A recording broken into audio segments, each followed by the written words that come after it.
Hello, আজকে লাল শাকের একটা সাবেকি রান্না করে দেখাবো। এখানে লাল শাক আমি ধুয়ে ভালো করে কেটে নিয়েছি। এখানে প্রায় 300 গ্রামের মতো শাক আছে। নিচের যে পোর্শনগুলো, সেই ডাঁটাগুলো শক্ত, সেই ডাঁটাটা দেব না, এটা এই জন্যে কেটে আলাদা করে দিয়েছি। এবারে একটা কড়াই বসিয়ে দিয়ে দিয়েছি 1 টিস্পুনের মতো সর্ষের তেল। এটার মধ্যে দেব 1 টিস্পুন সর্ষে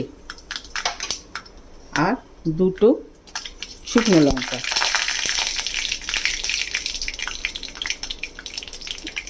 এবারে দিয়ে দেবো এটার মধ্যে শাক।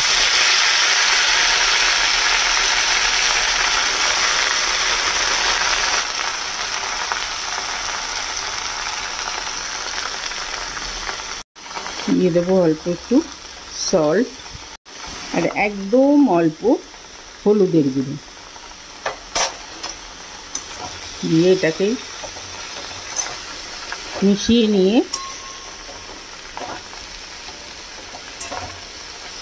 ঢাকা দিয়ে দেবো।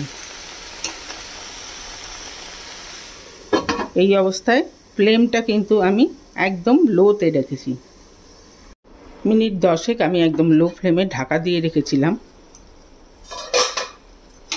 শাকটা কিন্তু মজে গেছে। যেহেতু আমি এটা একটা টকের মতো বানাবো, সেই জন্যে এটার মধ্যে দিয়ে দিলাম 1/2 কাপেরও কম গরম জল।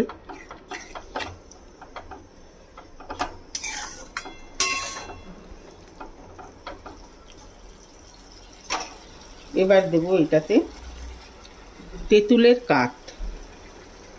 টকটা নিজেদের মতো, কে কীরকম টক খেতে ভালোবাসে সেই হিসাবে দেবে। আর এইটা গরমের দিনে কিন্তু খুব হেলদি এবং টেস্টি।